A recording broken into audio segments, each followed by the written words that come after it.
Bonjour à toutes et à tous, j'espère que vous allez bien et bienvenue dans ce brief en date du 19 novembre 2025. Comme d'habitude, nous allons balayer le calendrier économique de franc 1 S&P, Nasdaq et nous finirons par le BTC.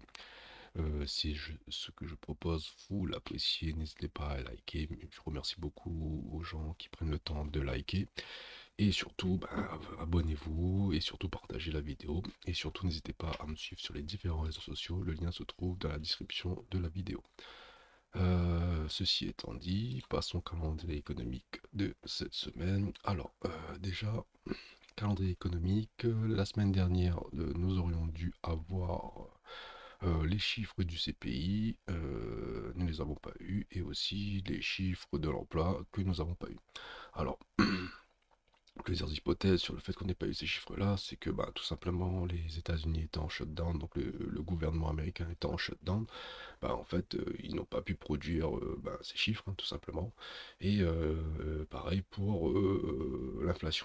Alors, le marché, lui, a une lecture complètement différente de ceci, parce que, juste pour rappel, donc là on est en mensuel, juste pour faire un petit saut sur le graphique, quand on n'a pas eu les chiffres de l'inflation slash chiffres de l'emploi, ça a déclenché cette bougie rouge là ici le jeudi, parce qu'on devait avoir les chiffres, tous ces chiffres là, le jeudi comme on avait parlé la semaine dernière. Donc, n'ayant pas eu ces chiffres-là, donc le marché s'est mis à douter. On a eu une accélération baissière. Pourquoi? Parce que le marché suppute que, en fait, tout simplement, que les chiffres de l'emploi et les chiffres de l'inflation sont très mauvais et que tout simplement le fait qu'on les dévoile pas, ça cache quelque chose. Donc voilà, donc le marché réagit assez vivement à cette chose-là. Donc maintenant, ce qui pourrait rassurer les marchés, c'est que on a bien les chiffres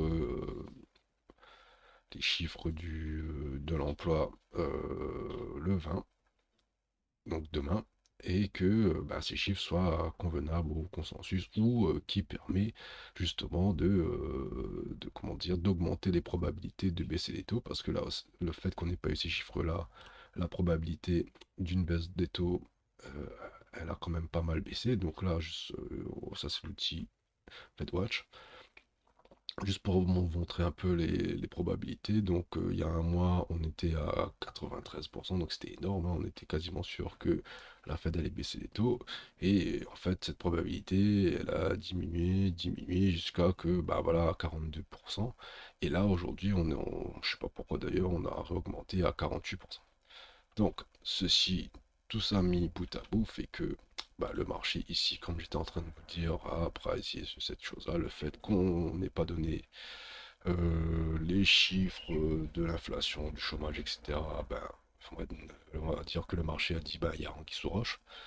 Et deuxième chose, le fait que les probabilités de baisse des taux diminuent fortement, tout ça mis bout à bout fait que le marché est en train de pricer qu'on ne baisserait pas les taux le mois prochain, ce qui est plutôt une mauvaise nouvelle. Maintenant, si on se projette un peu sur les courantes, vous voyez, même en janvier, on aurait uniquement, même pas 50% de baisser les taux. Donc voilà.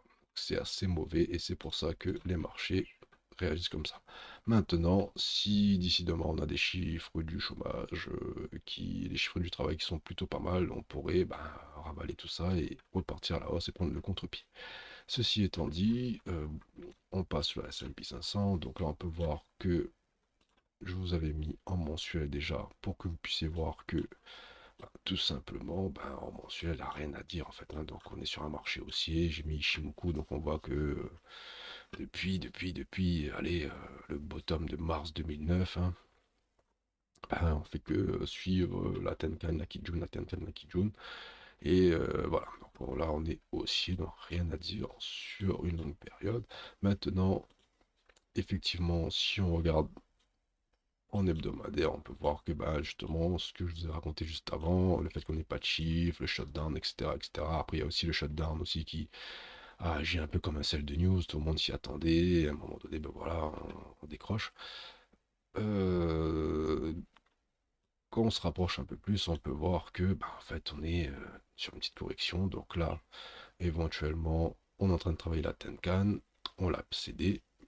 Si la Kijun elle tient, on peut possiblement aller plus haut. Donc là, la Kijun, si on va la chercher, donc là je fais un peu d'Ishimoku, si on va la chercher, on aurait encore 3% à perdre sur ce marché. Donc ce qui n'est pas énorme, mais en même temps, sur les marchés réguliers tels que le S&P 500, ça fait paraître beaucoup. Ben, on pourrait éventuellement aller chercher cette zone-là, hein, que je vais mettre ici, les 6444. Donc éventuellement, si on corrige beaucoup. Maintenant, si on enlève Ishimoku et qu'on regarde qu'est-ce qu'il y a dans ces zones-là, ben, on aurait éventuellement des plus bas. Alors, est-ce que c'est un bas mensuel bas? Voilà, éventuellement un plus bas mensuel ici à aller chercher. Donc, voilà, si on se rattache au plus haut et au plus bas mensuel. Donc déjà, ça peut être un objectif, en sachant que ben, ici, on a déjà un premier objectif aux alentours des 6540. Donc voilà, donc si on corrige un peu, on pourrait aller prendre les plus bas mensuels, en sachant que sur cette montée, on n'est pas venu retester les plus bas mensuels, donc ce serait pas mal qu'on récupère un peu de liquidité ici. Mais de manière générale, moi je vois que le S&P 500, une fois qu'il aura achevé sa correction, maintenant la question c'est jusqu'à où on va descendre. Est-ce qu'on va revenir retester ici le breaker block qui a permis l'impulsion en juin 2025, ou est-ce qu'on va venir prendre les liquidités que je vous indiquais juste avant, qui sont aussi également des plus bas hebdomadaires. Donc on peut revenir retracer tout ça et après éventuellement chercher un bottom ici pour aller plus haut. Donc voilà, à surveiller. Je n'ai pas plus de choses à dire sur le S&P. Je vous propose de passer sur le Nasdaq. Donc Nasdaq assez similaire. C'est pas ce graphe là que je veux vous montrer, mais plutôt celui-ci. Hop. Alors sur le Nasdaq, ben, comme je dis, assez similaire.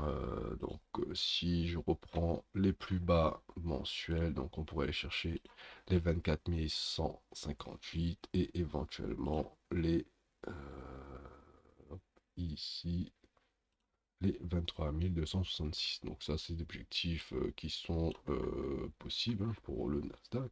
Et puis même si on regarde d'un point de vue retracement de Fibonacci, hop, ici, on peut voir que voilà, le premier arrêt serait au 22 000 et ça couvrirait l'imbalance ici que je vais vous tracer maintenant. Ici, donc il y a imbalance ici qui pourrait éventuellement à plus de prix parce que c'est la première imbalance qui se trouve dans la zone et comme par hasard on n'est pas loin également du plus bas mensuel, donc on pourrait voilà, approcher cette zone en cas de forte correction tant que ces doutes sur les chiffres du travail, les chiffres de l'inflation ne sont pas levés. Le marché pourrait corriger un peu, mais pour moi pas de panique, hein, le S&P, le Nasdaq reste haussier.